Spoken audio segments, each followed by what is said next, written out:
Querido, abra sua Bíblia comigo, continua com a sua Bíblia para mim na carta de João, primeira carta de João, o capítulo 2.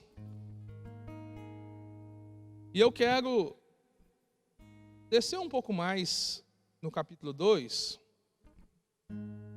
e ler aquilo que o Senhor tem para nós nessa noite. Eu entendo que o Espírito Santo ele tem suas maneiras de agir. Eu entendo que no momento em que você se propôs a estar nesse culto, você fez o seu agendamento lá, que você viveu o final de semana, chegou o dia de hoje e você saiu de casa para você estar aqui, eu acredito que muitos aqui tiveram dificuldade para estar aqui, mas venceram, mas estão aqui, amém? Quantos aqui tiveram algum tipo de dificuldade para estar aqui hoje, mas você venceu essa barreira? Quantos? Aleluia. Eu também. Mas sabe por que eu estou dizendo isso? Porque na verdade a nossa vida é uma luta constante. Nós estamos diante, ou seja, a cada dia de desafios maiores. No tempo que nós estamos vivendo, nós temos um desafio que se chama pandemia, Covid-19. E na verdade ele tem se mostrado para todos nós, não apenas para a igreja, mas para todos os segmentos da sociedade, como um gigante que se levanta para atacar e para nos atingir nas mais variadas áreas. Ontem eu recebi um vídeo e depois o pastor Alvim fez uma postagem também na mesma direção, que há uma pandemia silenciosa que ninguém fala sobre isso. Depressão, dificuldades de relacionamento, crise nos relacionamentos, vontades ou seja, pensamentos suicidas, autodestruição, pensamentos, na verdade, ou seja, diante das dificuldades, dos problemas que as pessoas estão passando, muitas pessoas não estão conseguindo lidar com isso. Estão vendo o problema, de fato, como um gigante. E diante desse gigante, muitas pessoas têm fraquejado. Mas nós que recebemos do Senhor algo de Deus, nós que nascemos de novo, você que é filho amado do Senhor, você precisa entender que você tem um diferencial na sua vida. E na verdade, nós queremos que esse tempo seja um tempo de salvação para a vida das pessoas. Mas a gente precisa compreender que a obra que Deus está fazendo nesses dias passa por nós. Passa pelas vitórias que você precisa experimentar nesses dias. Perceba que eu estou dizendo, na verdade, que você precisa experimentar vitórias nesses dias.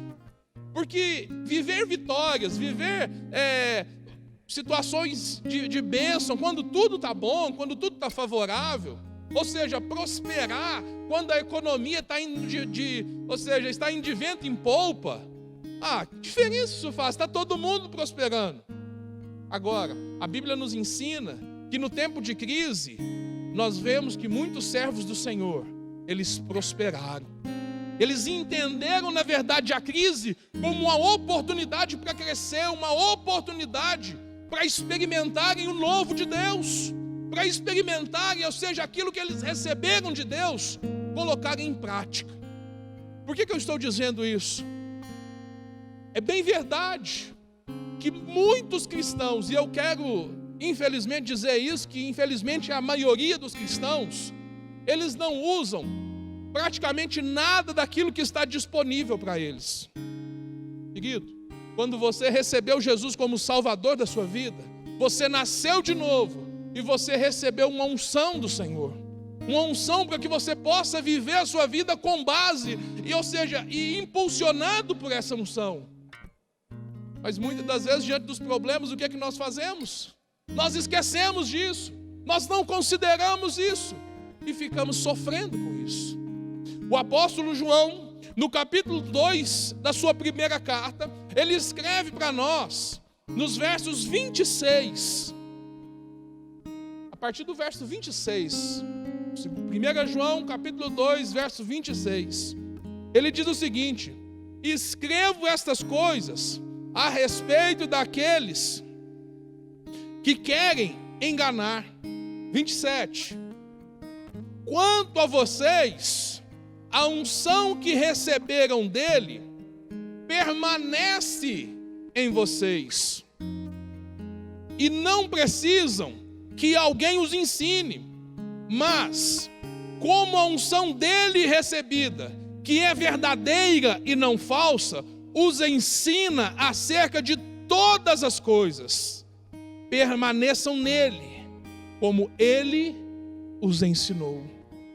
O apóstolo João, ele está levantando uma bandeira, ele está trazendo uma advertência para os crentes naqueles dias, que eles começaram a se afastar dos princípios da palavra, eles começaram a viver as suas vidas se baseando em outros ensinamentos. E o apóstolo João traz o povo de volta, fala assim: olha, permaneçam naquilo que vocês receberam.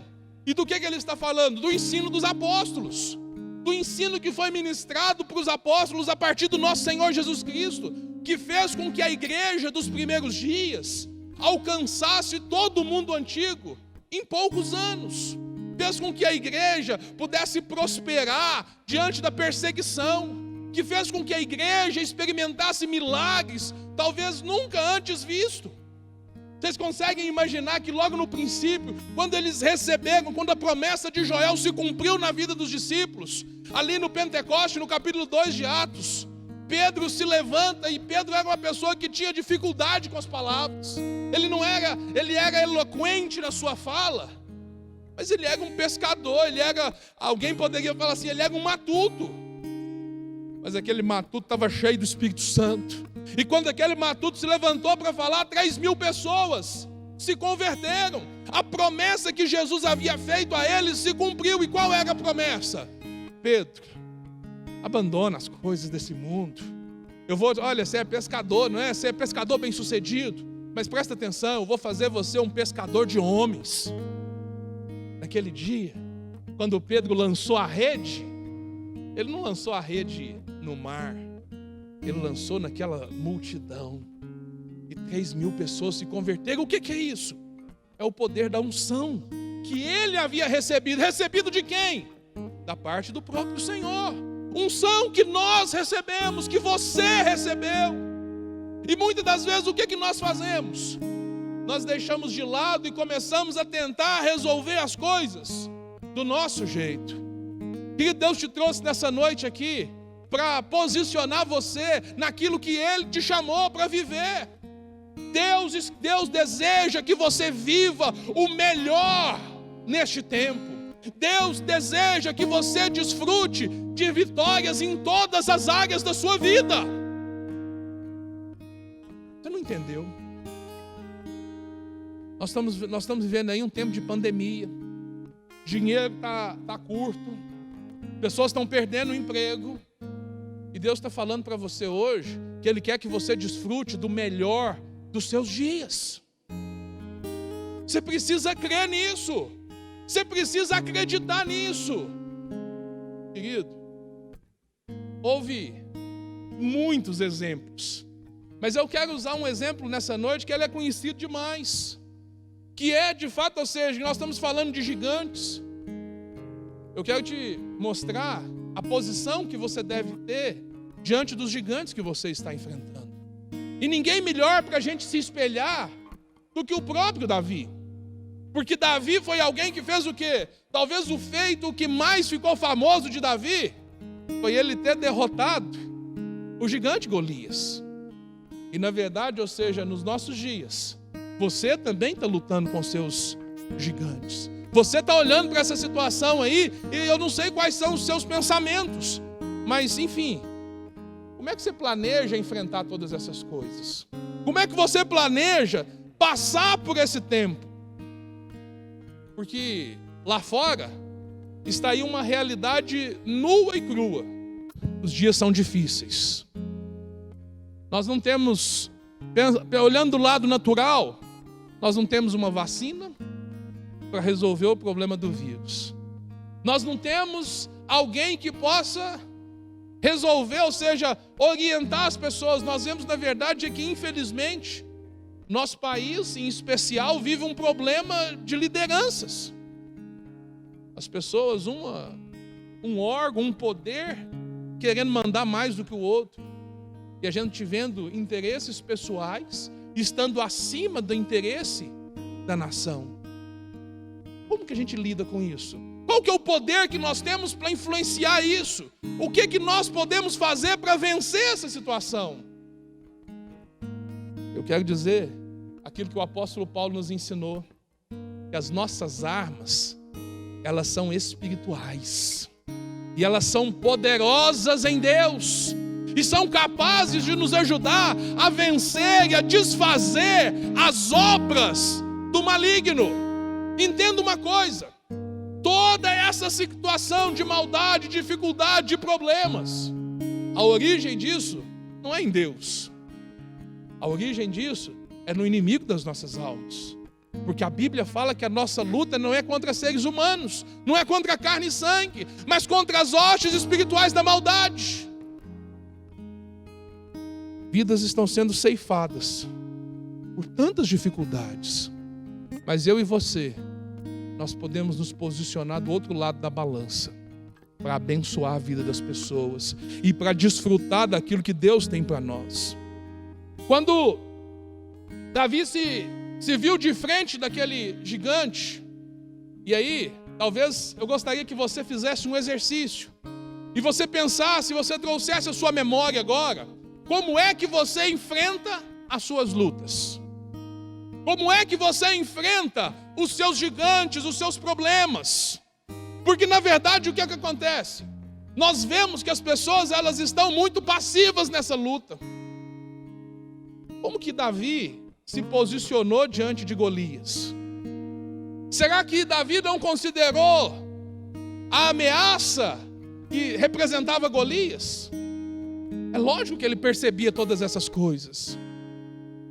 E nós não podemos negar que nós vivemos dias difíceis. Mas acima de todas essas coisas, nós temos um Deus que cuida de nós, amém? Nós temos um Deus que está no controle de todas as coisas e que Ele tem todo o poder.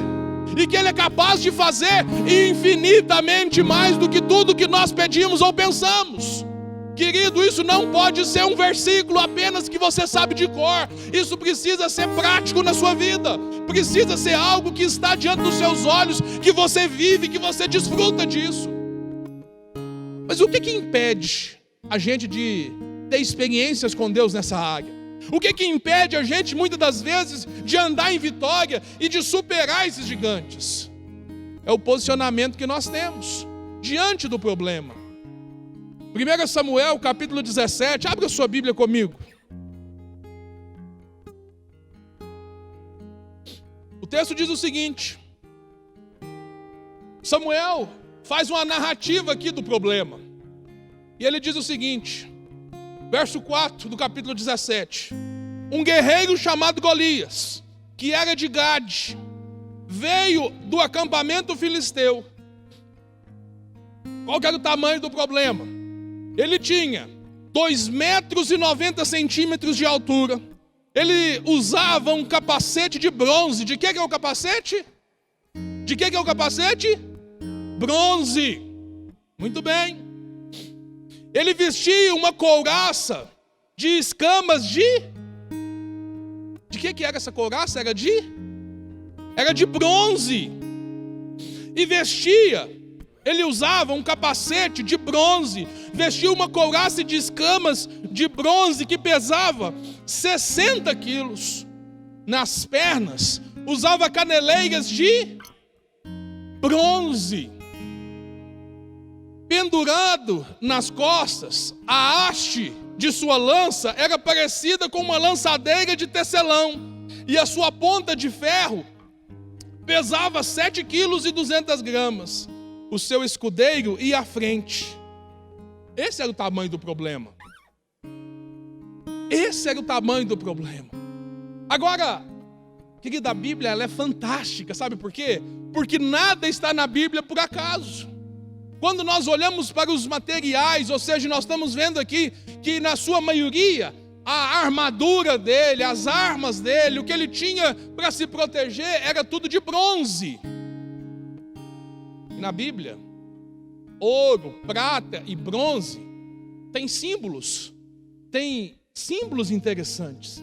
São tipos de coisas que nós precisamos nos ater.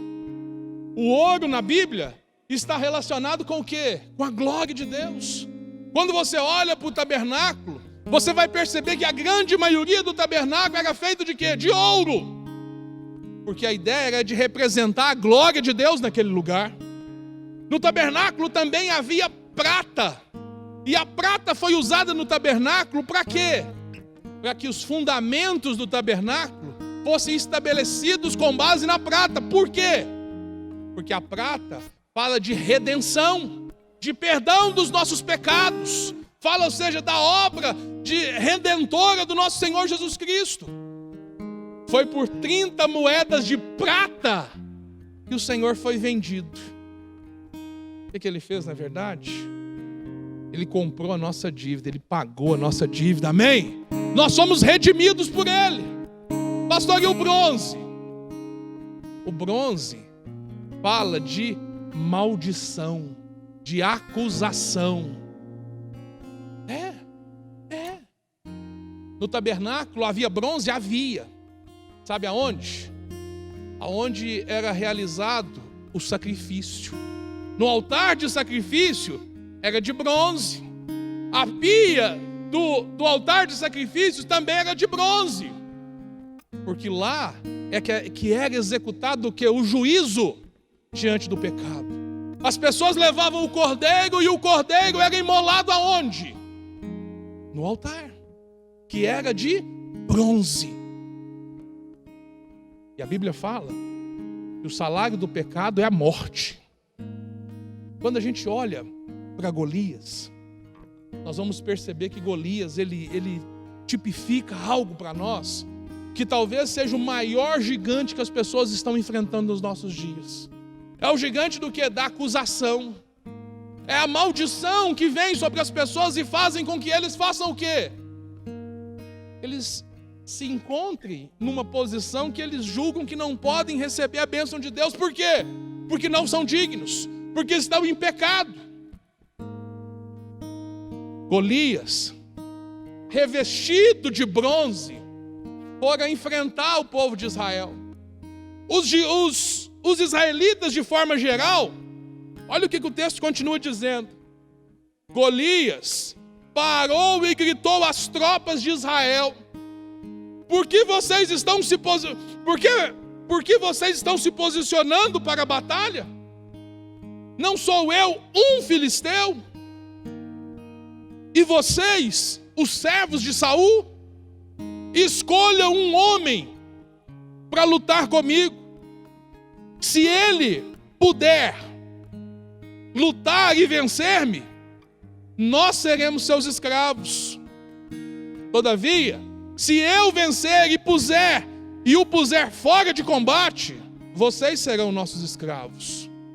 E acrescentou: eu desafio hoje as tropas de Israel, mandem-me um homem para lutar sozinho comigo. Ao ouvirem as palavras do filisteu, Saul e todos os israelitas ficaram atônitos e apavorados. Esse é o quadro de muitos nesse tempo que nós estamos vivendo. Atônitos, sem saber o que fazer, apavorados, porque eles estão, na verdade, fazendo o quê? Eles estão considerando o problema, e não aquilo que eles receberam, e não aquilo que tem dentro deles, e não aquilo que eles receberam de Deus. Querido, presta atenção. Deus colocou dentro de você tudo o que você precisa para superar os problemas que você tem enfrentado neste tempo. E eu provo na palavra, porque a palavra diz que Deus, Ele não permite que sobrevenha sobre nós provação maior do que nós possamos suportar, sem antes prover o escape.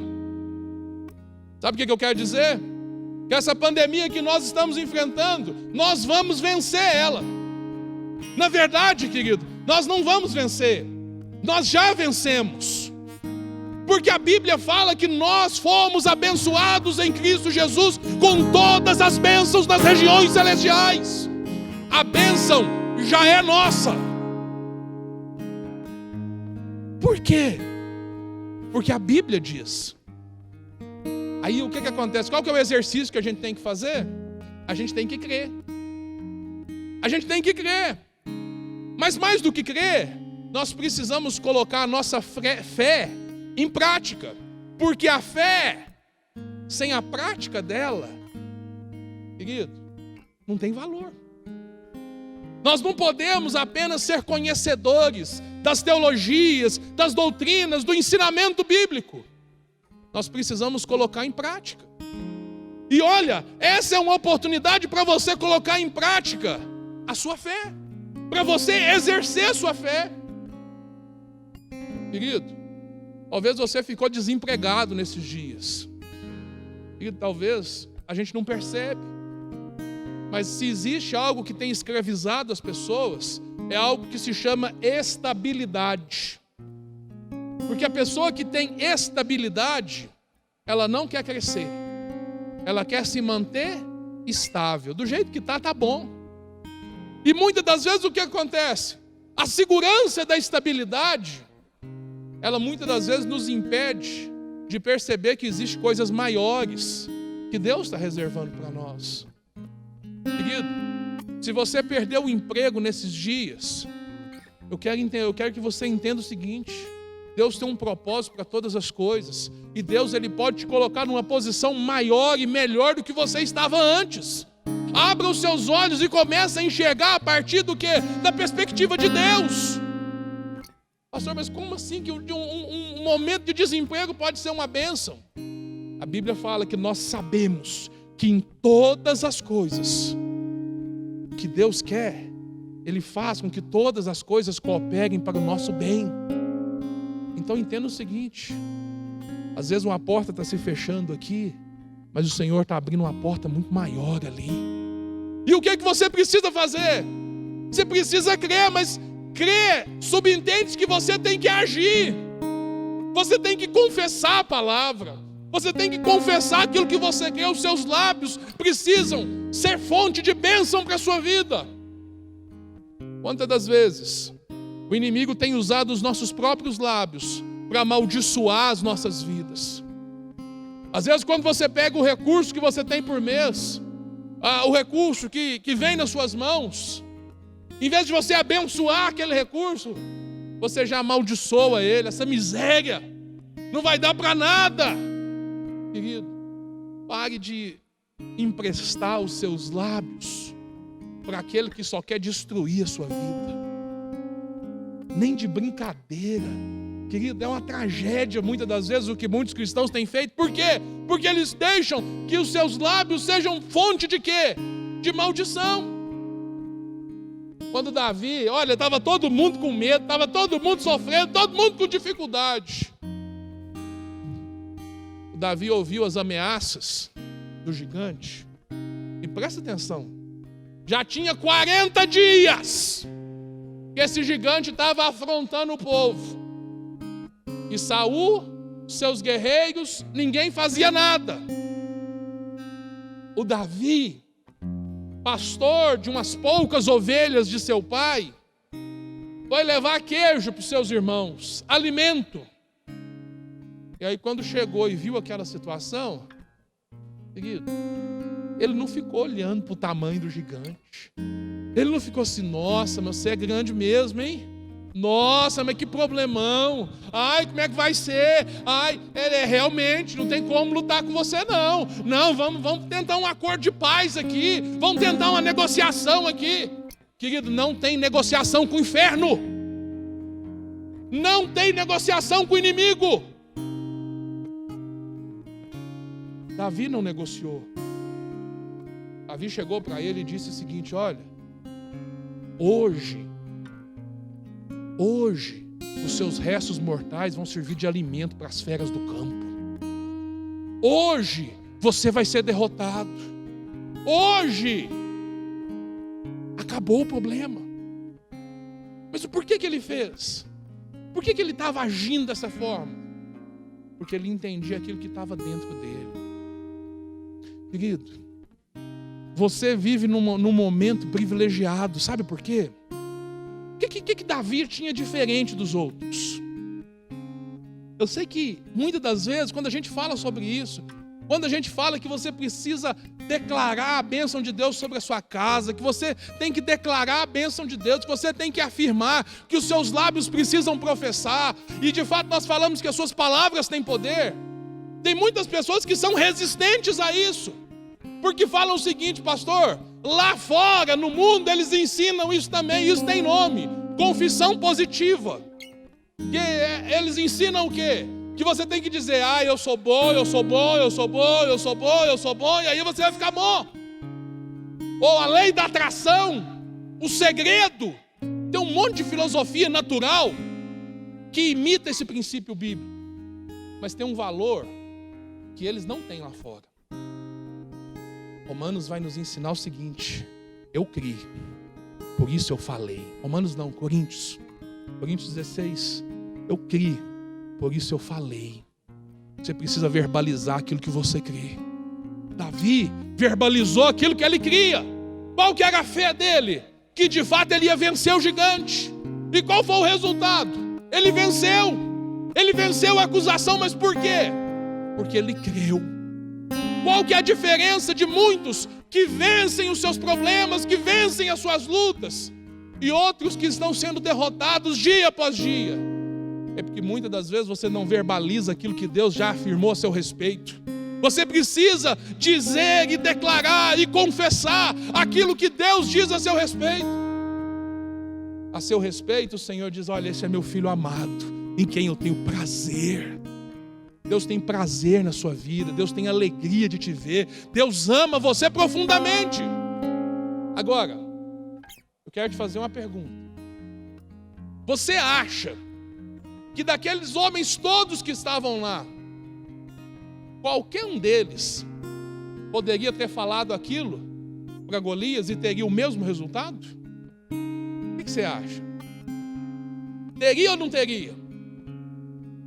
Se qualquer um daqueles homens falasse com o gigante dessa forma, teria vencido o gigante? Aqui está a diferença entre o ensino lá de fora e o ensino que a Bíblia nos ensina. Sabe quem é? Sabe, as palavras têm poder, mas tem poder na boca daquele que nasceu de novo.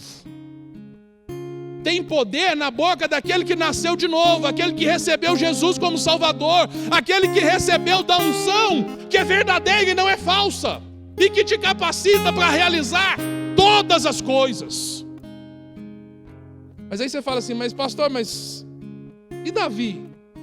Volta a sua Bíblia aí depois, um pouquinho, uns capítulos para trás aí, e você vai perceber que pouco antes desse evento, Davi já tinha recebido a unção de Samuel para ser rei de Israel.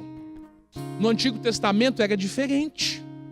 No Antigo Testamento, a unção de Deus repousava sobre algumas pessoas, sobre o rei, sobre o profeta. E você sabe que quando o rei desagradava a Deus, como aconteceu com Saul, Deus escolheu outro, que foi Davi. Por que Davi tinha autoridade para falar aquilo e aquelas coisas acontecerem dessa forma? Porque ele recebeu uma unção que é verdadeira e não é falsa. Eu e você vivemos na nova aliança. E na nova aliança, agora, Deus não vem nos visitar, Deus vem morar em nós. A unção, ela veio e ela habita em nós, ela está em você. Aonde você vai, ela acompanha você, ela vai com você para o trabalho, ela vai com você para a escola, ela vai para você com a sua casa. Vai acabar o culto aqui e a unção vai junto com você para a sua casa. Porque Deus não habita em templos feitos pelas mãos dos homens, mas Deus habita em pessoas. E sabe o que acontece? Você tem autoridade diante de Deus de levantar a sua voz e mandar que o inimigo vá embora, e mandar que o gigante caia, e passar por cima dos problemas. Por quê? Porque em você repousa a autoridade do Senhor. A bênção de Deus está na sua vida. Mas o que você precisa fazer? Você precisa colocar isso em prática.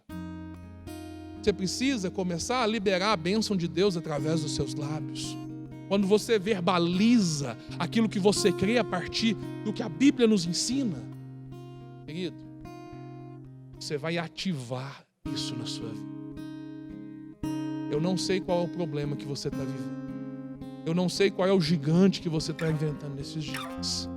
Mas eu quero te falar que em nome de Jesus, esse gigante nessa noite vai cair. Você crê nisso? Eu quero orar por você neste momento. Fica de pé. Na verdade, eu quero orar com você. Sabe por quê? Porque nós vamos vencer essa batalha. As nossas guerras, nós lutamos com base na adoração, com base na oração. As nossas armas são poderosas em Deus e capazes de desfazer as obras do maligno. Querido, eu quero desafiar você neste momento a orar ao Senhor. A orar ao Senhor. E nós vamos ministrar ao Senhor uma canção. E eu gostaria que você, na verdade, começasse a exercer, a praticar o que você acabou de ouvir.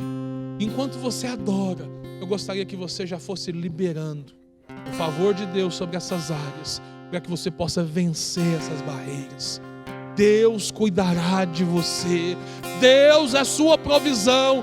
Deus estabelecerá sobre você a vontade dEle. A vitória é sua em nome de Jesus, amém? Fecha seus olhos e começa a declarar isso. Começa a declarar sobre a sua vida a vitória sobre a sua casa, a vitória na sua família, a vitória no seu trabalho, a vitória contra o pecado, em nome de Jesus. Levanta suas mãos. Levanta suas mãos em nome de Jesus. Deus proverá sobre a sua vida. Eu declaro sobre a sua vida que o azeite não vai faltar, que a vitória é sobre a sua vida em nome de Jesus. Que o amor de Deus, a graça do nosso Senhor Jesus Cristo e a comunhão preciosa do Espírito Santo seja sobre a sua vida hoje e sempre. Deus abençoe você em nome de Jesus.